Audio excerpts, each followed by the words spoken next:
Hello and welcome back to the series where we are ranking all of Ash's companions Pokemon. Today we have finally made it to Hoenn, where we will be ranking the Princess of Hoenn herself, all of May's Pokemon.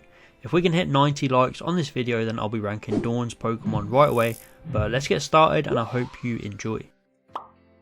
In last place we have May's Wartortle. There's honestly not much to say about it. I did enjoy its early antics as a Squirtle, where you could see how attached it was to May, and it came out of its shell to get over its stage fright to perform in contest. Squirtle had a good personality right out the gate, with it being so drawn to contests and just loving the whole appeal of them.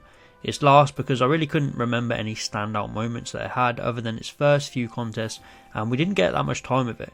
It did make a brief cameo in Diamond and Pearl, but that didn't add much to its character. It was just revealed that it evolved into a Wartortle. And then in number 6 we have Venusaur. Pretty similar points that I made about Wartortle, however this Pokemon had way more of an impact. I loved how it had this relationship with Ash's Bulbasaur, and we got a whole episode where Ash brought it back to help Maze. And this comes back around when May eventually leaves Bulbasaur at Oak's lab with Ash's. My problem lies with its development. It doesn't really get much. It evolves all the way up to a Venusaur off screen. I would have loved to see that. They had this thing of giving May the Kanto starters but ended up doing nothing with them. It was just a bit wasted in my opinion. Also, why did they leave Bulbasaur at Oak's lab at the end of Hoenn? That just seemed a bit weird to me. From here I'd say these are the better of May's developed Pokemon, and in number 5 we have Glaceon. Now of course Glaceon probably has the least screen time of any of May's Pokemon, and that's because it was caught very late on into the advanced generation. It didn't get much time to shine, but when it did I loved it.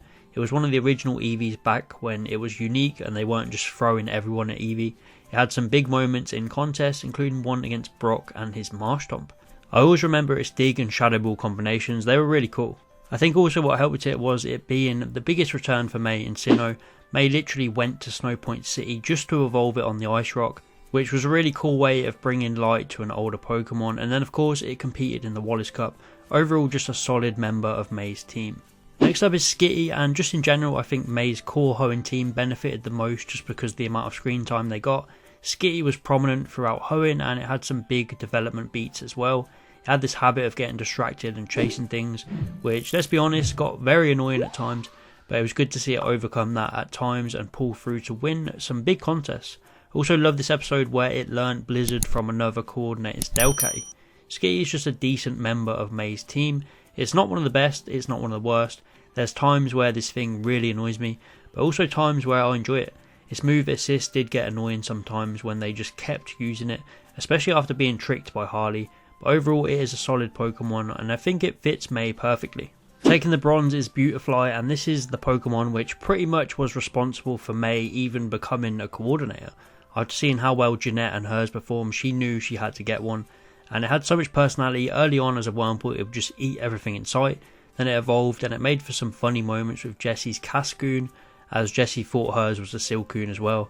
This Pokemon just had so many good moments, and of course its iconic Silver Wind that got May through so many appeal rounds. It really is her go-to when it comes to contests. If I had to pick one Pokemon to enter a crucial contest for May, it would always be Beautifly.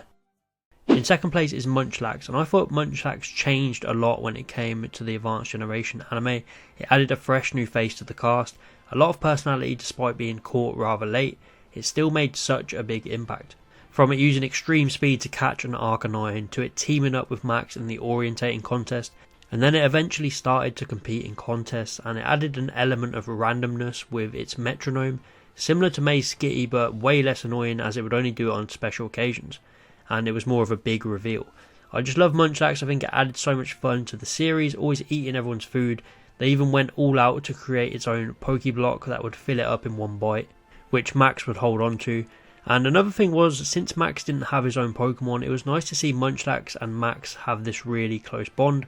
Max was always seen looking after it. So overall, Munchlax was just a really enjoyable Pokemon to watch. But in first place is the obvious pick, of course, it's Blaziken. May's first Pokemon, her partner Pokemon, and her strongest Pokemon. Blaziken probably had the most highlights and development, and rightfully so. Starting off as a little goofball Torchic who would just run around pecking everything, to eventually learning about contests and evolving into a powerful Combusken.